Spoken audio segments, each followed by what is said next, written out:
Hello विद्यार्थियों, तो आज हम लोग मल्टीपर्पज प्रोजेक्ट यानी कि बहुउद्देशीय परियोजनाओं पर बात करते हैं। बहुउद्देशीय परियोजनाओं की अगर बात की जाए तो बहुउद्देशीय परियोजनाएं क्या होती हैं, जैसे उसके नाम में ही लिखा हुआ है कि मल्टीपर्पज यानी कि बहुउद्देशीय परियोजनाएं, यानी कि जो किसी एक उद्देश्य से नहीं बल्कि ये बहुउद्देश्य से बनाई जाती हैं, उन्हें बहुउद्देशीय परियोजनाओं के नाम से जाना जाता है। यानी इनका मोटिव कोई एक नहीं बल्कि कि कई मोटिव हो सकते हैं, जिससे कि ये किसी एक उद्देश्य के लिए नहीं बल्कि कई उद्देश्यों को लेकर बनाई जाती हैं। अगर हम देखें तो इनके उद्देश्यों में सबसे पहले सिंचाई, क्योंकि किसी भी क्षेत्र में अगर कोई मल्टीपर्पज प्रोजेक्ट बनाया जाएगा तो उसके आसपास का जो भी लैंड है उसमें एग्रीकल्चर जो होता है उसके लिए सिंचाई की सुविधाएं उपलब्ध कराई जाएंगी। वहां रहने वाले लोगों के लिए पेयजल की आपूर्ति होगी। दूसरा, वहां पर विद्युत यानी कि एनर्जी जनरेट की जा सकती है। जल विद्युत भी एनर्जी के रूप में उत्पादन किया जा सकता है और ताप विद्युत के रूप में भी हम इसके जल का प्रयोग करके ताप विद्युत का उत्पादन भी कर सकते हैं। पर्यटन, क्योंकि ये एक प्रकार से एक टूरिस्ट प्लेस बन जाएगा जहां लोग घूमने आएंगे और घूमने आएंगे तो ये एक पर्यटन के रूप में स्थापित हो जाएगा। ऐसे हम कई बांधों को देखते हैं जो पर्यटन के रूप में जो है विकसित हो चुके हैं। दूसरा, वहां रहने वाले लोगों को रोजगार मिलेगा, ठीक, क्योंकि वहां पर रहने वाले लोगों को एक रोजगार का साधन के रूप में उपलब्ध हो जाएगा। मछली पालन का एक केंद्र बन जाएगा, लोग मछलियां पालन करेंगे वहां पर। वहां नियमित रूप से आने वाली बाढ़ों को भी कंट्रोल किया जा सकता है और बाढ़ की संभावना को काफी हद तक कम किया जा सकता है। नहर परिवहन, क्योंकि ये मल्टीपर्पज प्रोजेक्टों से नहरें निकाली जाएंगी और नहरें जब निकाली जाएंगी तो ये बाढ़ को कंट्रोल करने के भी साथ साथ जो है वो ट्रांसपोर्टेशन के रूप में भी काम आएंगी।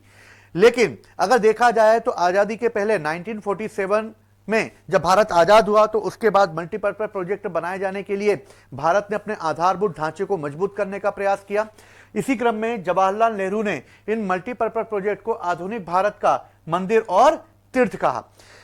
इस समय भारत को यह पता चल गया था कि बहुउद्देशीय परियोजनाओं के निर्माण से भारत का जो इंफ्रास्ट्रक्चर है वो डेवलप हो सकता है, हम अपनी आधारभूत आवश्यकताओं को पूरा कर सकते हैं। इसलिए जो है बांधों के निर्माण पर ज्यादा महत्व दिया गया। लेकिन अगर देखा जाए तो पूरे वर्ल्ड में चाइना जो है वो बांधों के निर्माण में सबसे आगे, जहां पर 23,842 बांध बनाए गए हैं। सेकेंड नंबर पर यूएसए है और थर्ड नंबर पर भारत है। भारत में ऐसे कई छोटे बड़े बांधों को मिलाकर करीबन 5,701 बांधों का निर्माण किया गया है। इस तरह अगर देखें तो भारत में कई ऐसे मल्टीपर्पज प्रोजेक्ट हैं जिनमें सबसे महत्वपूर्ण है दामोदर घाटी परियोजना। दामोदर घाटी परियोजना की अगर हम बात करें तो यह स्वतंत्र भारत की पहली बहुउद्देशीय परियोजना है। दूसरी इंपॉर्टेंट चीज, झारखंड, बिहार और पश्चिम बंगाल तीनों की यह संयुक्त परियोजना है। इसके अलावा इसका मॉडल जो है वो यूएसए के टेनेसी मॉडल पर आधारित है, जो 1933 में यूएसए में अपनाया गया था। और इसी के तहत यूएसए के टेनेसी मॉडल को अपनाते हुए हमने दामोदर घाटी परियोजना का निर्माण किया। यह देखा जाए तो दामोदर घाटी परियोजना के तहत एक कारपोरेशन निगम बनाया गया 1948 में। इसके अलावा यह भारत की एक ऐसी परियोजना है जो जल विद्युत उत्पादन से अधिक ताप विद्युत उत्पादन पर आधारित है, यानी यहां पर थर्मल एनर्जी ज्यादा जनरेट होती है वाटर एनर्जी की अपेक्षा।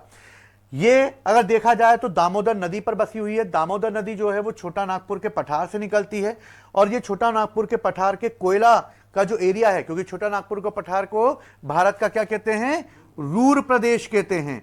रूर प्रदेश जो जर्मनी में स्थित है, कोयले के लिए फेमस है, उसी को आधार बनाते हुए भारत का रूर प्रदेश छोटा नागपुर के पठार को कहा जाता है। ये इन कोयला प्रभावित क्षेत्रों से होती, कोयला क्षेत्रों से होती हुई जो गंगा की एक जो नदी है हुगली, उसमें जाकर मिल जाती है। ये दामोदर नदी पर टोटल 8 बांध बनाए गए हैं और इस तरह कुछ बांधों के नाम है तलैया, बोकारो, मेथान, पंचेत, दुर्गापुर। और यहां पर ताप विद्युत केंद्रों की भी स्थापना की गई है जहां पर दामोदर नदी के जल का प्रयोग किया जाता है। दामोदर नदी की अगर हम बात करें तो दामोदर नदी भारत की प्रदूषित नदी है, क्योंकि कई थर्मल प्रोजेक्ट यहां पर बनाए गए हैं। दूसरा, ये अपना मार्ग परिवर्तन भी करती है। लेकिन दामोदर नदी की जो सबसे महत्वपूर्ण खासियत यह है कि दामोदर नदी नर्मदा और ताप्ती की तरह यह भी एक भ्रंश घाटी में बहती है और इस तरह भ्रंश घाटी में बहने की वजह से यह नदी जो है वो जब ओपन मैदान में आती है तो मार्ग परिवर्तन कर लेती है और इस तरह दामोदर नदी में आने वाली बाढ़ों की वजह से कई प्रकार से इसे अगर देखा जाए तो छोटा नागपुर के पठार का शोक भी कहा जाता है और पश्चिम बंगाल का भी इसको शोक कहते हैं, ठीक। और इस तरह देखा जाए तो दामोदर नदी जो है घाटी परियोजना भारत की सबसे महत्वपूर्ण पहली परियोजनाओं में से एक है, ठीक। तो बाकी परियोजनाएं भी हम नेक्स्ट क्लास में करेंगे। तब के लिए जय हिंद और जय भारत।